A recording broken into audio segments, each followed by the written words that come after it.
your essay, you know, that sort of stuff. Sorry. Yeah. Right, so it goes like a starved chamber, isn't it? Dear, dear, dear. They're all waiting, hungry to feed upon the carcass. You know. So Jonathan, why aren't you a liberal? Is it the tape going? Is it going? Yeah, this is going, yeah. Tape is going. Why aren't you a liberal? Well, I think basically because liberalism is not a three-dimensional view of life. I don't think it's at all deep or at all sincere. The real reason is quite personal, actually, because my mother died when I was 16 and was insane before she died. And it struck me that the ways in which people would talk about this and deal with anything profound or anything tragic or anything real or that punctures through the superficial mask that people wear about things in our society now was so trivial and materialistic and silly that I couldn't go along with it. And so my first views of a liberal sort were a reaction against the tendentious propositions that liberalism unfolds. Everything's material, all people are equal, all lives are equally important, tragedy is largely fictional, grin and bear it. You remember the Panglossian sort of attitude that you get in Voltaire's Candide, you know, everything's always for the best. And this sort of utterly trivial, and in one sense irreligious attitude towards life, just sort of nauseated and appalled me. And I thought there has to be something better than this. And you didn't get involved. I mean, many people who aren't liberals become communists, Marxists. Mm-hmm. You didn't feel drawn toward those ideologies? No, because I've always believed in human inequality. I believe human inequality is the basis of life, but also the basis of morality, because I believe inequality is a moral force. The real division between the left and right is not about people who support socialised medicine or even much more sort of harsh measures, if you like, and divisive measures like even ethnicity or abortion or whatever. The real division, philosophically, is those who believe that equality, enforced or otherwise, is a moral good, broadly the general left, and those who believe, and are often too frightened to say so, that inequality is a moral good, which is what the philosophical right really believes in. Even the most moderate centre-right figure, the John Majors of this world, talk about freedom, opportunity. You have opportunity, you'll have inequality, even in a market system. So, although they're frightened to mention the I word, if you like, all rightist movements, from the most moderate to the most radical, right across the spectrum, believe that inequality is inescapable, is a fact, has to be lived through, has to be dealt with, and is actually the way things should be. So, the idea that you can engineer society through radical shifts or change so as to create more equality, to me, is completely counter-propositional. I remember Trotsky once said, before he teamed up with Lenin again, just prior to the Bolshevik coup, which is what it really was, that once socialism's been established, once there's a remit of equality for all, at the level of material subsistence and beyond, education, health and other matters, there'll be a Goethe on every street corner. He said there'll be a Kant on every street corner. There'll be a Strindberg. Notice all of these, or Gentile Caucasian cultural heroes. There'll be one of these on every street corner. And that's utter nonsense. Genius like that is against the grain, is largely hated while it's alive by many people, but revered after it's gone, is often, these people are extraordinarily difficult for others to get a handle on while they actually exist. They're freaks of nature, and sort of special needs the other way around. The idea that such an outcome could be pre-programmed by socially enforced engineering that presses down on the difference between people rather than seeks to exalt it is completely counter-propositional. So the moral ideas that lie behind Marxism and socialism, left democratic socialism, left liberalism and so on as you come in from the ultra-left to the centre, never interested me. Anarchism, or in individualistic ideas, sort of, in a Nietzschean way, would interest me a bit more, but the idea of the moral goodness of equality never interested me at all. So Marxism and its dear offshoots would never be for me. Although there's one area where I respect them, and that's their commitment to theory, their commitment not to debate but to ideas, and their belief that the world can be changed. And their seriousness of purpose, because all the Tories in the world are ninnies and fools. They never believed that these people were serious, they never believed that they were deadly serious in their humourlessness, in their ranting, in their dialectic, in what they wanted to enforce. They were completely serious, and the sort of reactionary, quote-unquote, view that they could be laughed at and scorned, which was largely the reaction to the 60s, for example, in certain respects, has been proved to be totally false. The cultural values of such people have taken over, and people who call themselves conservative are all at sea and don't even know what's happened. Now, European countries, they have a far-right tradition, respectable far-right That's tradition. right. Yeah. Britain does not No. have this. Why, in your opinion, is this so? I think there is such a tradition, but it's virtually got lost, and there was nothing really to continue it. In France, you have this range of intellectuals in a very radical environment. Don't forget, these people either collaborated during the war with Vichy or did not.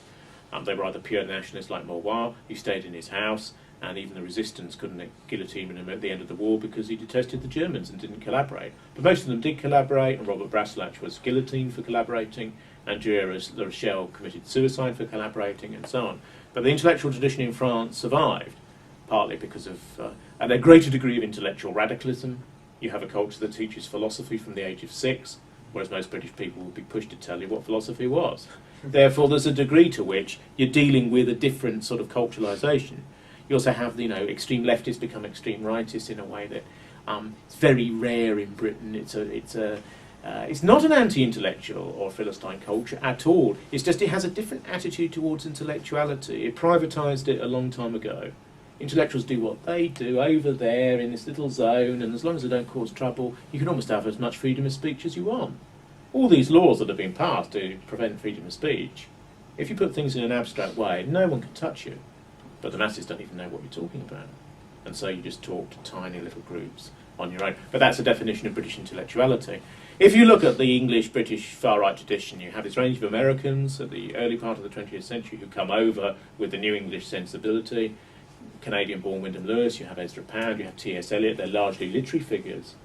But you do have a Raven Thompson, who's a fascistic theorist, a Aaron Mosley. You have Mosley himself, who's quite a considerable theorist.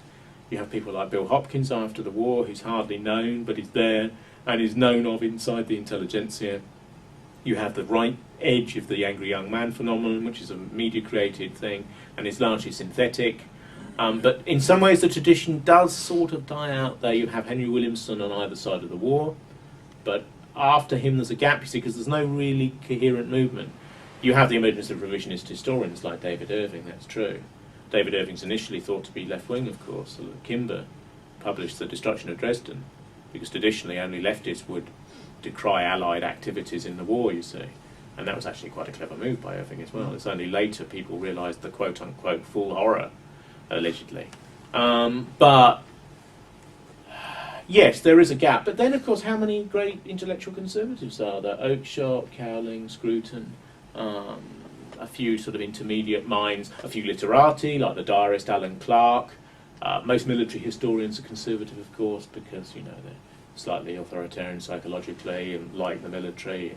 Even a moderate figure like Max Hastings, who's made extensive use of Irving's researches, of course, although that's not that widely known. But there are enough people. It's not many, admittedly. You feel about a shelf in terms of books, but not many. But there is an intellectual tradition here. If there had been a lively discourse of that sort on the edge of the Conservative Party, there probably would have been more of them. But many of them have hidden, they've denied what their views really were, or they've gone from communism to clubland reaction like Kingsley Amis, who begins as a leftist and ends as a bit of a clubbable bore, really, whiskey in hand, sort of Daily Mail rantings at the end, But that's intellectually, I don't believe that's very important. It's a change of mind. I remember John Brain, the famous author from the 50s, wrote a pamphlet called From the Communist Party to the Monday Club. And the Monday Club used to sell it. It's one of the pamphlets I bought from them when I joined it as a very young man. But From the Communist Party to the Monday Club, you see, it's a sort of... It's something, but it's not quite enough. And it's almost just symptomatic of the fact that Brain had made it. Penniless writer makes it, from the north of England makes it.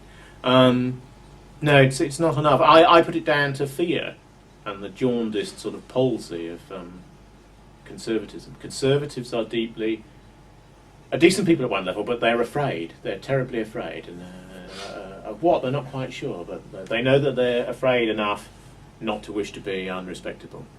So, of course, the next question is, why aren't you yourself afraid? I don't have to ask. I don't have to do a genetic test. Oh, I'm not, but probably because I'm too extreme. Because I'm got sort of radical attitudes. Although there's an intensely conservative side to me, I probably am a bohemian. There's an artistic element to me. I don't care for bourgeois respectability. It doesn't bother me, and therefore I think that's where the leaders of the extreme right often come from. They actually come from the arts as much as from the academy or from the intelligentsia. And the arts are a very psychologically radical part of the society, and therefore you don't care as much for, being regarded as a bit of a demon.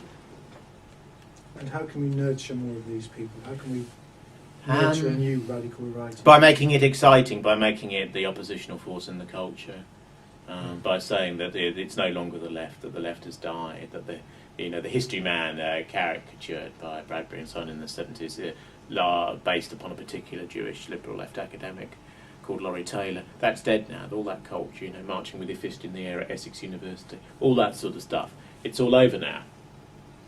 And any energy of opposition will come from the other side. And it's true. I remember there's a bar in Maidenhead in the middle of Berkshire, and it's gone bust now, but it used to be called the Soviet Bar. And you used to be able to go in there and have a Dzerzhinsky, who was the founder of the Soviet secret police, the Cheka. Have a Dzerzhinsky. There wouldn't be a bar where you could go in and have a Himmler. And that's because the Soviet Union, you know those posters on tube stations, the masses devour Specsave's spectacles with a red banner in the background and all this Soviet iconography could be reused in the capitalist marketplace. Situationism as a theory is 40 years old now, where everything can be reused, it can be recycled, everything's absorbed into the system of 24-hour media, but there's two things that can't be absorbed.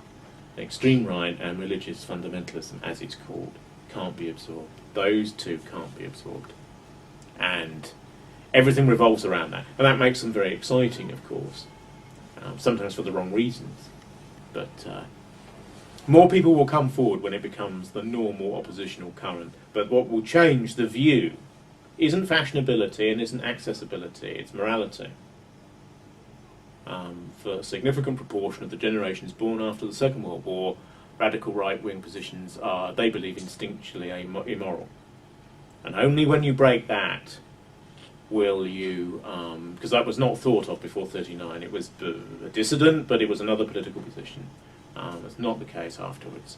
And the reason for people not wanting to be respectable is partly moral respectability. When you break through that, you will tap the idealism that goes into green politics, that goes into anti-federalism, that goes into politics about animals and all these other slightly peripheral things. In some ways it's an ethical question. If you can break through that barrier, the idealism of the young and others is there for you. But I don't think you'll get large numbers of people until that happens. The liberals, the Marxists, the enemies of the radical right, control the television, they control movies, they control the media, they control everything worth controlling, everything that moulds the mind of the young. How do we combat this? The internet is the way to combat it, because the internet will gradually eat all those structures, and they will have to go on it in order to survive. So the internet, which couldn't be stopped and is based upon American military technology from yesteryear, is that which will come to eat the controlling methodology which now superintends media. I think there was a pop band in the 1980s called Pop Will Eat Itself, and the internet is the sort of media devouring itself and becoming something different. Under 30 years of age, the only media they look at is the internet. They don't, because they can see all the old media on the internet anyway, so they just go to the net. And it's a sort of, you can have obscure meetings with people and it can be seen millions of times on the internet. If you have something that is regarded as worth listening to. Now, of course, the internet contains utter trash. It's everything that's ever been, the human mind's ever encompassed. So you've got the worst and the best that humans can do on it and depicted on it. But that's really just an electronic simulacrum of the human brain and its potentials for good or ill. So the internet will break it and has largely done already and is uncontrollable. Even though, the authorities can come down and they can look at what's on your hard drive, even when you don't know they're doing it, even when you're on the computer. because there's no secrets in that world, you see. But at the same time, it's completely broken liberal propaganda, and in the end, they know that, and they all look at it as well. They, you know, why does Melanie Phillips write about me in The Spectator? Because she knows. Because the Spectator's never going to employ me to write for them, but she knows. What about ethnic politics? Would you say that all politics is ethnic? No. Yes, this is. I remember once somebody on the extreme right once said that they didn't think I was a quote unquote racist. Well, that's odd, isn't it? Because that's the worst thing you can be called in the contemporary liberal society. But my views are, I'm a Nietzschean, and my views are philosophical. And race is a primary identity out of which culture comes, and without which you can't sustain a civilization. But I personally believe that it is the going up from that which is rooted and that which is physical that life's really about. So there's always a socialism in totally racialist movements. Whereas for me, it's a hierarchy that is based upon something. A tree has roots, grows out of the ground, goes towards the sun. Healthy atmosphere, water on the tree and so on, grows out the branches and mushroom, and it's a healthy plant, organism. But it's growing upwards towards something. So in the end, race is a materialism. But because the whole of the liberal left consensus denies that it's foundational to create civic structure, they've based societies on considerable lies. They've also opened the door to the demographic doom of their own group, in part or in whole. And they've also made a cardinal mistake about the nature of civilization, because you will inevitably water down almost, maybe not quite, but almost to nothingness, the culture that you can create if you deny that there is a physical basis to life. But there is a physical basis to life. A child's born without limbs, there's a physical basis to life. Madness is physiological, perversion is physiological, physical excellence is physiological, beauty is physiological, people can do quite a bit with what they've got, intellect is physiological. These things are primary and are prior, and life is based upon them. Mental illness is physiological. The desire to take drugs all day is physiological, at least in part. It's socialised, it's culturalised, but there's a physical basis to it. So to deny that there's a physical basis biologically to the very nature of your own state and society is to render yourself in an impossible position.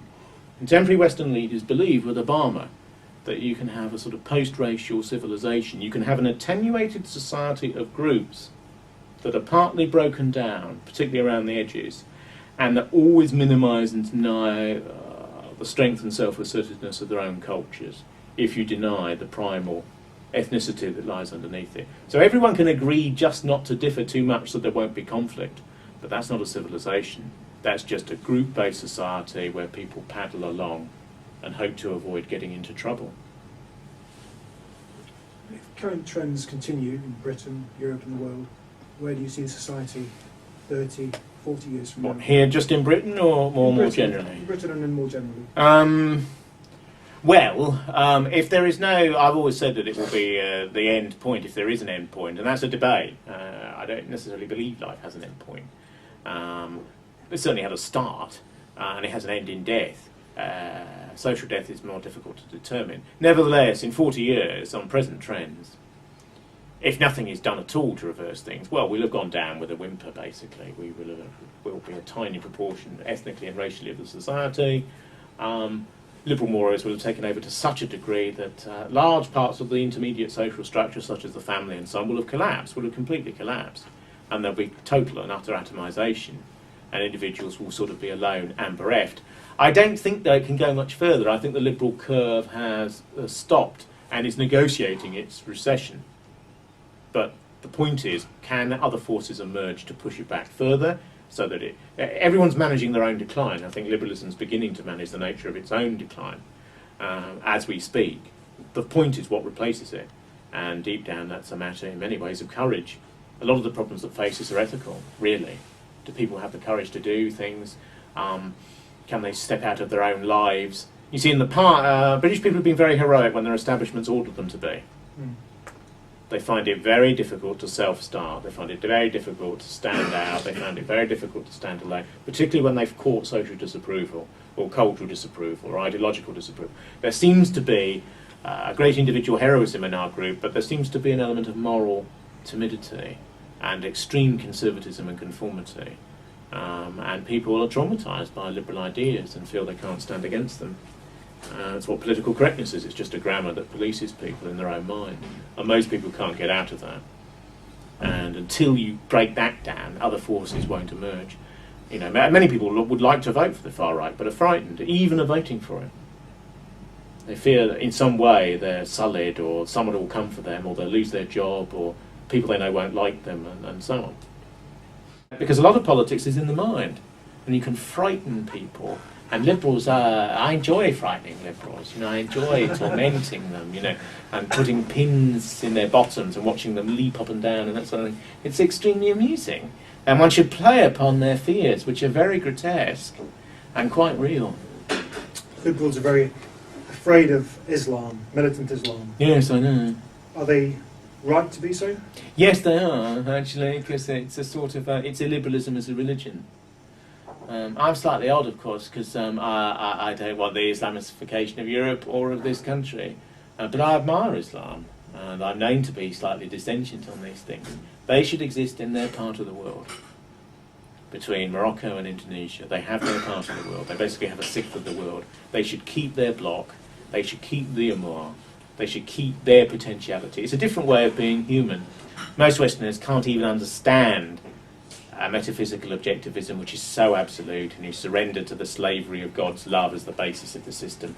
Most Westerners can't even begin to understand what that's about, partly because they've drifted into such a degree of secularity. All religious ideas leave them slightly cold in present modernity, post-modernity. Islam is a very real threat to contemporary liberalism because they have misunderstood the nature of the multiculturalism they're trying to bring about. One, many of the people who are flooding into the West are less liberal than the people who are here already. Two, many of them don't like quite a bit of what they see in the West. And it's not that they feel sorry for us, they feel that we're a bit weak and hopeless and can be pushed aside. Islam's a very right-wing, if you want to use that conception, sort of system of the world.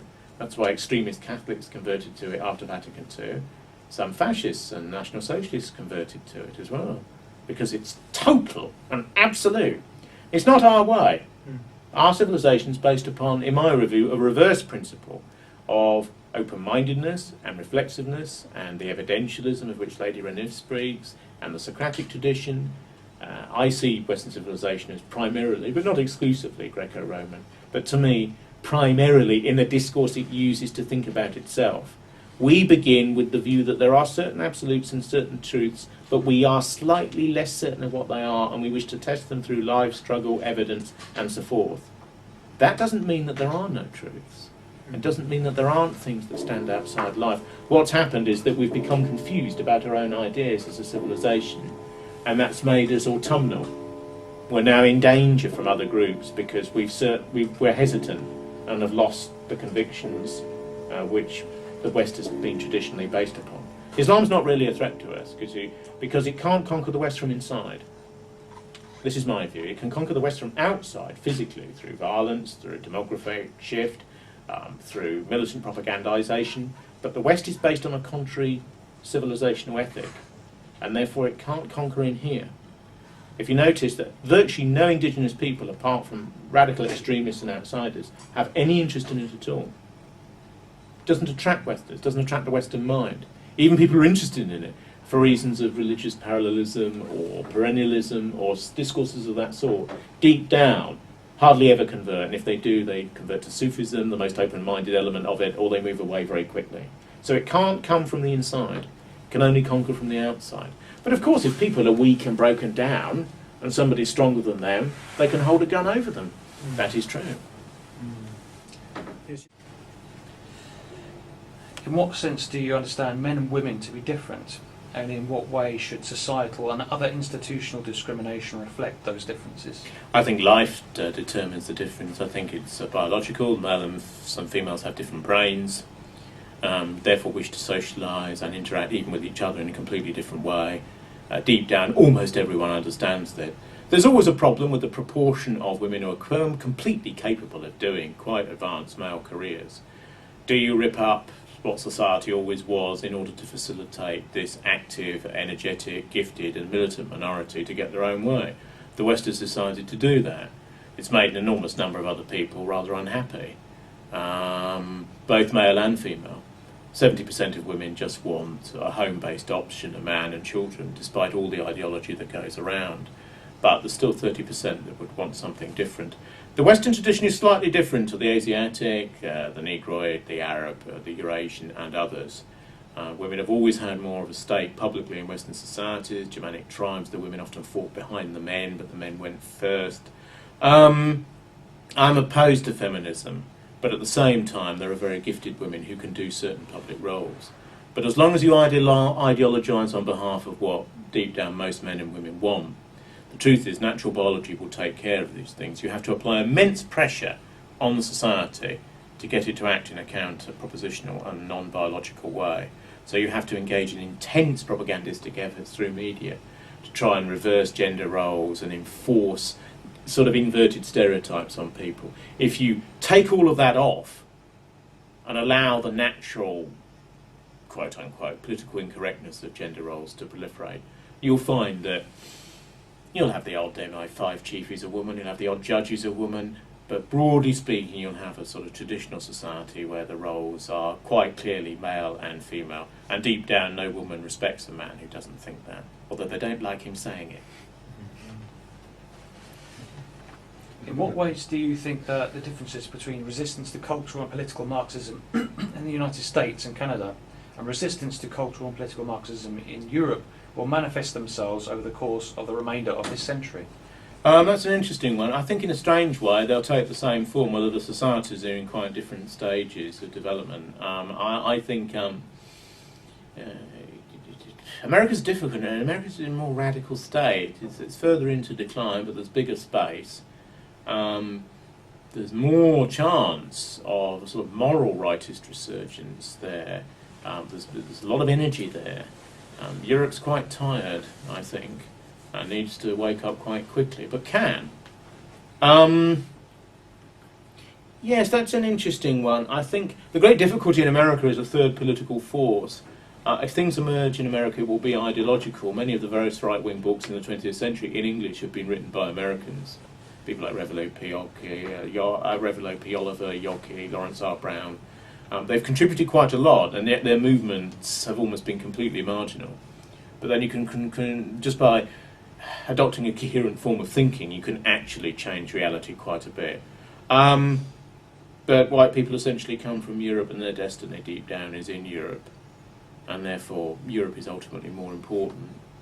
And I think the intellectual tradition here is richer and stronger, and the political tradition in some ways, even against liberalism, is more robust.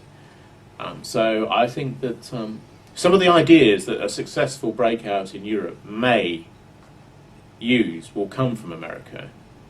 But I think America's destiny is in Americans' hands. I think the greatest thing America can do is to foster neo-isolationism in the middle and the end of the 20th century. If America turns back on itself, the rest of the world will be liberated from its thrall, and there is a prospect for a European rebirth. Could you just briefly explain what sort of paganism it is that you represent, and how, if at all, it is distinguished from other so-called pagan movements such as Wicca? Yes, that's a very good question, and it's essentially truthful, because most people know in their hearts that those who describe themselves as pagans are prone to be like that. That university experience is probably a little quote-unquote extreme, but broadly speaking it's morally true. As an essay in discovery. My view is quite simple. Paganism and Christianity are the wrong way around. Christianity has influenced our culture for 2,000 years. Christianity has provided the ethical and aesthetic superstructures through which most Western people think. Reality is pagan, man is pagan, nature is pagan. Pagans have reacted against Christianity, which is deep down a quote-unquote left-wing religion of humanism, love and tolerance, in an aggressive, leftist and alternative way. Contemporary pagans believe that Christians are conservative, that they're staffy, that they stand for Daily Mail and family-concentric values. They will rebel against that in every respect. And Christians think of pagans as woolly, alternative, leftists who want to tear things down. In actual fact, paganism is pre-Christian, is barbaric, is natural law oriented, is morally fascistic. However, pagans would scream and scream at the idea of that and would run from the room. And Christianity is a religion of tolerance, love and peace. So they're the wrong way round. They're completely the wrong way round, and in their full symmetry or asymmetry, they indicate everything that's happened. That and it's a sort of it's the part of the generalised tragedy. A lot of Christian people are quite those that remain a bit residually patriotic and so on are quite right wing. A lot of pagans are beyond the Guardian, and the two are the wrong way round. The reason why Christianity has had such unbelievable influence on our culture, to the degree that I'm not anti-Christian in the sense of culturally disavowing it, because you cut off 70% of the way in which the West achieves what it is. It can't be done and shouldn't be attempted, in my view. The change is ethical. Everyone's a pagan, really. If somebody pushes you, you push them back. The Catholic school I went to had a lovely little chap who taught piano. And he said to me, "Why is there so much bullying in this school?" He said, "This is a Catholic school, this is a Christian school. Every day I go in, the boys are bullying each other. I saw a boy with his blazer over his head and another boy was booting him in the playground." He was quite morally shocked. He was genuinely, morally a Christian man, which very few people are. And I respected him for that, because it is a conceptual and an ethical and a spiritual viewpoint. Hardly any Christians are really like that. It's a cultural label that they've adopted, that I was born into, that everyone in the West was born into at one time or other.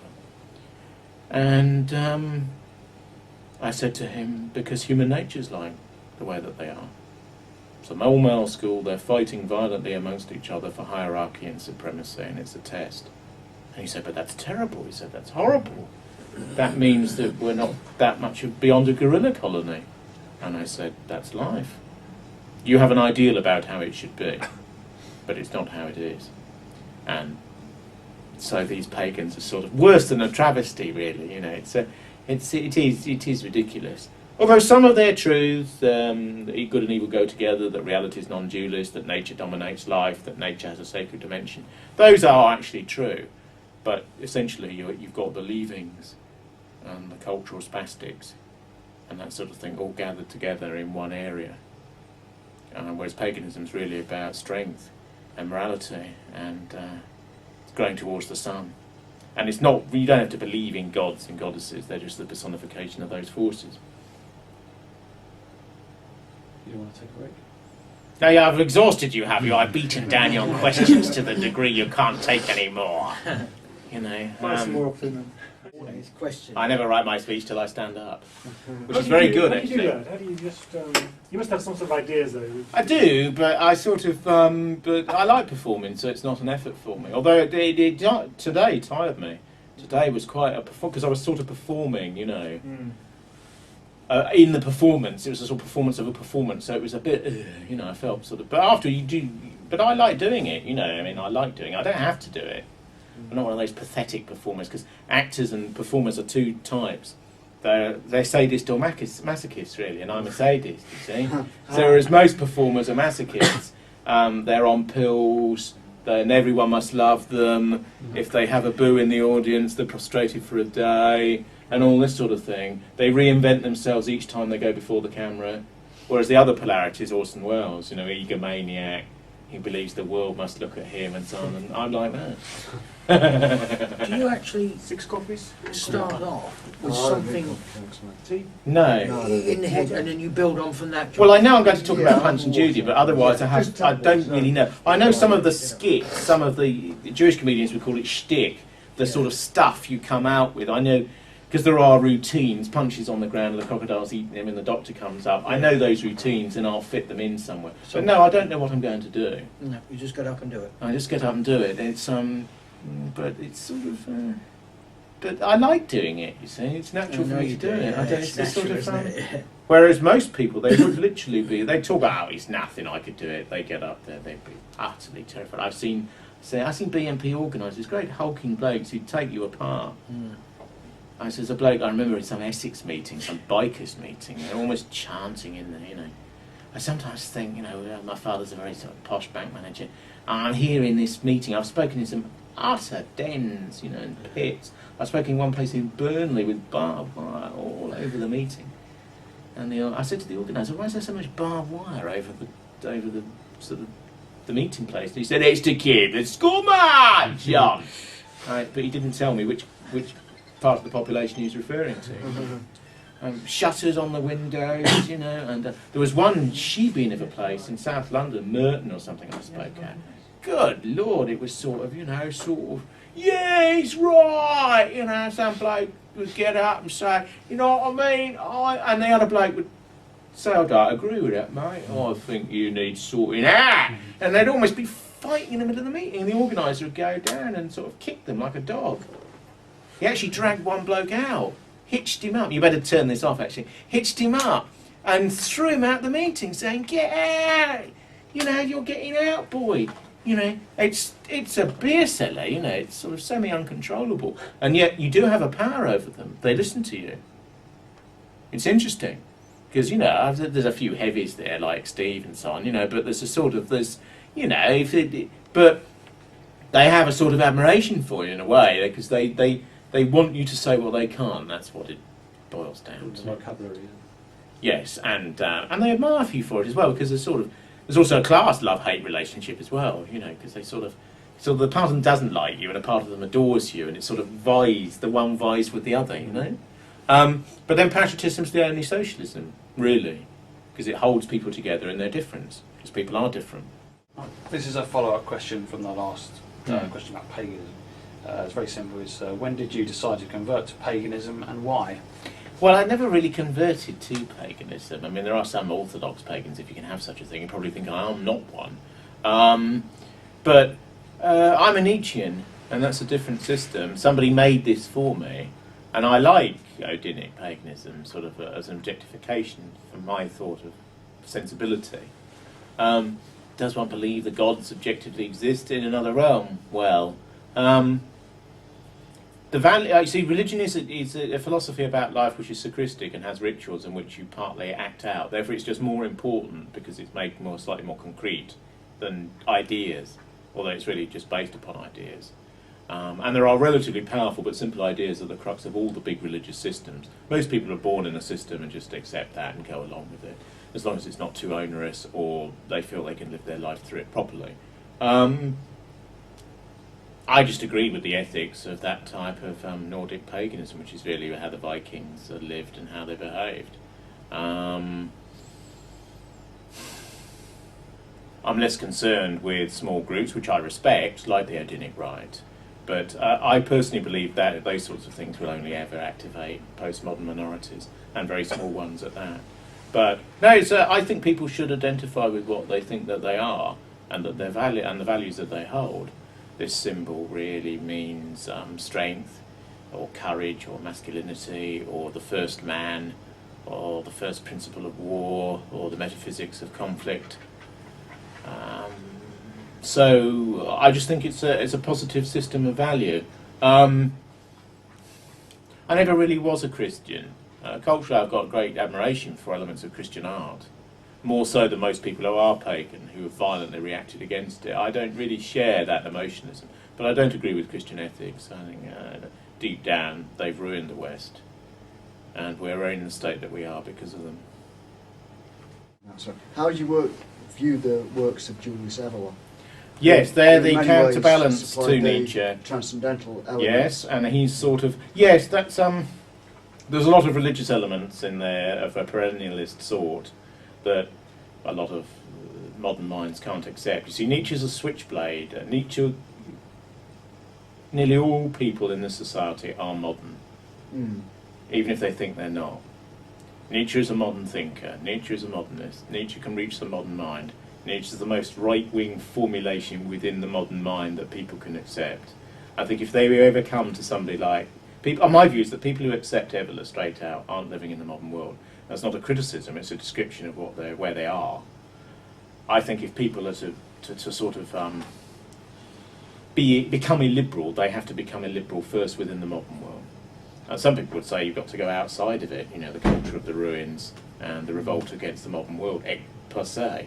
But I personally think that we're in modernity, and therefore but there will be people who go to Nietzsche and thus makes Zarathustra, which is really a semi or pseudo-religious text, is not enough. And they want to go beyond that, and they want a degree and a tier of religiosity. And the dilemma always in the West is what to choose, back to Christianity or on to paganism. Which system do you choose? Evelyn said he was a Catholic pagan, didn't he? And, something like that. And one knows what he means, because of course you see, but I see paganism peeping out of everything. I see paganism peeping out of Protestantism, the most Jewish form of Christianity, through its power individualism and its extremist individuality, Kierkegaard, Carlyle, Nietzsche. I see paganism saturating Catholicism and peeping out of it at every turn, aesthetically, artistically, the art of the Renaissance, the return of the Greco-Roman sensibility, the humanism of the ancient world. Some of the greatest classicists were medieval popes, and so on. I see it just looming out of the whole structure of the Catholic Church as the Roman imperial structure, Christianized. So I see it peeping out. Our law is Roman. All our leaders were educated and steeped in the classical world to provide a dialectical corollary to Christianity without them being told that's what was happening. The decline of the classics is partly because people don't want to go back there, basically, so you don't teach it to anyone apart from tiny little public school elites, which are what, 2% to 0.2% of the population, who've read a few authors that no one else even knows exist. Big deal. So yes, it's the difficulty with Evelyn is that it's a very great leap for the modern mind. Although in his sensibility, I agree with his sensibility, really. I agree with him going out amidst the bombing, and not caring. I agree with that sort of attitude towards life, which is an aristocratic attitude towards life. But we're living in a sort of, a junk food, sort of liberal, low middle class society. I think you've got to sort of start where you are. And I think Nietzsche's strong enough meat for most people, and he's far, far, far too strong for 80% now. I mean, today, the mentally disabled have been allowed into the Paralympics, so we will have the 100-yard cerebral palsy dash at the next Olympics in London in 2012. This is the world we're living in. And Nietzsche would say that's ridiculous and so on, and that is a shocking and transgressive and morally ugly attitude from the contemporary news that we see. So it's almost as if sort of Nietzsche's tough enough, for this moment. But I'm interested, he said God is dead in the minds of men. And doesn't necessarily mean, of course, that, although he was a militant atheist, he's leaving open the idea that, you see, the Christian idea of God was dying around him mentally, and it has died. I mean, hardly anyone really deep down believes that now. Even the people who say that they do don't in the way that they did 100 years ago, or their predecessors did. So it has died. But I think there are metaphysically objectivist standards outside life. Whether our civilization can revive without a return to them is very open, it's very questionable. But where that discourse is to come from, it's sort of the tragedy would be if Christianity sort of facilitated our greatness but ended up ruining us, which of course might be the true thesis, of course. You've turned the thing around, and the right will only defeat the left and the centre if it's more creative, more energetic, more radical, more intelligent, more sassy, cooler. That's the only way it will win. And the trouble with right-wing people, on the whole, is they're sort of pessimistic and they're slightly unimaginative. And they're deeply conservative people. They're very decent people, but they're conservative. You've got to be more radical than that. And I'm a very conservative person, but I'm also a revolutionary. I think you need the two combined, you see. That's why I call myself a revolutionary conservative, which most people think, what is he talking about, But it's actually true, that's what I am, really.